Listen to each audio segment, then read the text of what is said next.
তো দর্শক আসসালামু আলাইকুম, কেমন আছেন? আশা করি সবাই ভালো আছেন। আমি চলে আসলাম এখন কিশোরগঞ্জ বাইজিতপুর উপজেলার ভিতরে। সুন্দর একটা গ্রামীণ পরিবেশ।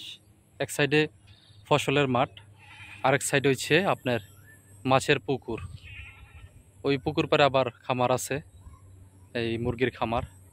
তো এখানে দেখেন এই যে পাট রোপণ করছিল, পাট কাটছে, সাইড দিয়ে আবার এই যে পেঁপে গাছ রোপণ করছে সবজির জন্য। অনেক সুন্দর একটা জায়গা। তো দেখতে থাকেন, আমি একটু সামনের দিকে যাই, আপনাদেরকে দেখাই কি অবস্থা।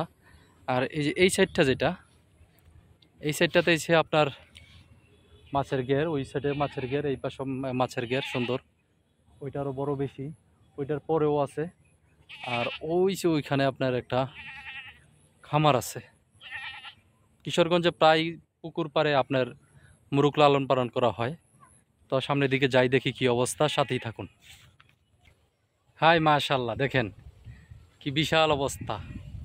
আসলে এইগুলো দেখলে, প্রজেক্টগুলো দেখলে অনেক ভালো লাগে। সুন্দর, দেখেন কত বিশাল বড় মাছের প্রজেক্ট, দেখছেন? বিশাল বড়, এই মাথা থেকে ওই মাথায়। ওইখানে কিছু মানুষ আছে, ওরা মনে হয় এগুলাই মাছ দেখাশোনা করতেছে। অনেক সুন্দর একটা পরিবেশ, সুন্দর বাতাস। এই যে সুন্দর রাস্তা, এটা দিয়ে পিক আপ আসা যাওয়া করে আর কি, মাছ নেওয়ার জন্য, আনার জন্য, বা খাদ্য আনা নেওয়ার জন্য।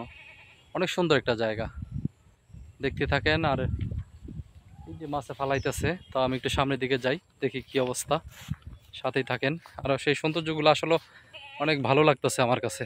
ছাগলের মালিক ছাগল রেখে গেছে, সন্ধ্যা হয়ে যাচ্ছে, তো সেই জন্য ডাকতেছে বাড়িতে যাওয়ার জন্য। তো আমি পুকুর পাড় দিয়ে সামনের দিকে অগ্রসর হচ্ছি, ছাগলও ডাকতেছে। অনেক ভালো লাগতেছে, দেখতে থাকেন কি অবস্থা সবাই। পুকুরটা আমি আপনাদেরকে দেখাই। আসলে এইগুলাই দেখলে, এই প্রজেক্টগুলো দেখলে অনেক ভালো লাগে।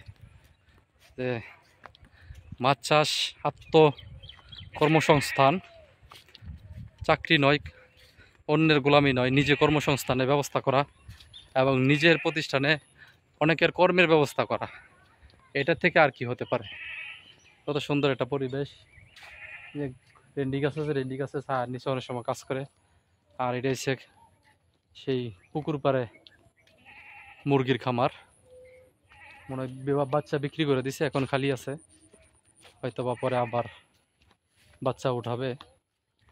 তো মুহূর্তগুলো দেখেন, এই যে একটা ঘর, এখানে খাদ্য টাদ্য রাখে, এই যে বস্তা করে রেখে দিছে।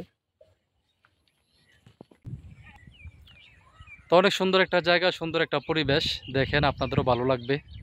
এই দেখেন কত পরিমাণে কচু শাক, পুকুর পাড়ে অভাব নাই। আর ওইখানে আপনার যে খের রাখা আছে, এই যে পিছনে খের রাখা আছে। আর আপনার ওই যে ওইখানে আপনার গরু পালন করতেছে। তো যারা মাছ চাষ করতেছে তারা ওইখানে পুকুর পাড়ে গরুও পালন করতেছে, যেহেতু ঘাস আছে আশেপাশে। আর এই জমিটাতে অবশ্যই 100 জনে মাছ চাষ করে। এবার জায়গা হচ্ছে এখানে মনে হয় ধান রোপণ করবে। তো অনেক সুন্দর একটা পরিবেশ, পিছনে ওই সাইডটা ফসলের জমি, ওই পাশে আর একটা ঘের আছে বড়।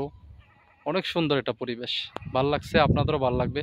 এই সুন্দর মুহূর্তগুলো যদি ভালো লাগে থাকে, তাহলে অবশ্যই অবশ্যই চ্যানেলটা সাবস্ক্রাইব করবেন এবং আমার পাশে থাকবেন, আমাকে উৎসাহ দিবেন যেন আপনাদেরকে আরও সুন্দর সুন্দর এরকম সবুজ শ্যামল পরিবেশের ভিডিও দিতে পারি। আর আত্মকর্মসংস্থানের বিকল্প কোনো কিছু নাই। যদি সম্ভব হয় আপনি ছোট থেকে আত্মকর্মসংস্থানের ব্যবস্থা করেন, ইনশাল্লাহ আপনি এই সেক্টর থেকে 2টা বছর 2 টিকে থাকতে পারেন, তাহলে আপনি এখান থেকে সফলতা পাবেন। তো এই মুহূর্তগুলো দেখে, এই পরিবেশগুলো দেখে আমার অনেক ভালো লাগছে। যদি কখনো সম্ভব হয়, আমারও ইচ্ছা আছে মাছ চাষ করার। মাছ চাষ না করলেও রেনু চাষ করতে পারলেও অনেক ভালো, রেনুর ব্যবসা অনেক ভালো ব্যবসা। তো যাই হোক, অনেক সুন্দর লাগছে পরিবেশটা, দেখেন আপনারা, আবার দেখাইতেছি। তো আল্লাহ হাফেজ, টাটা, আজকের মতো এখানে বিদায় নিচ্ছি।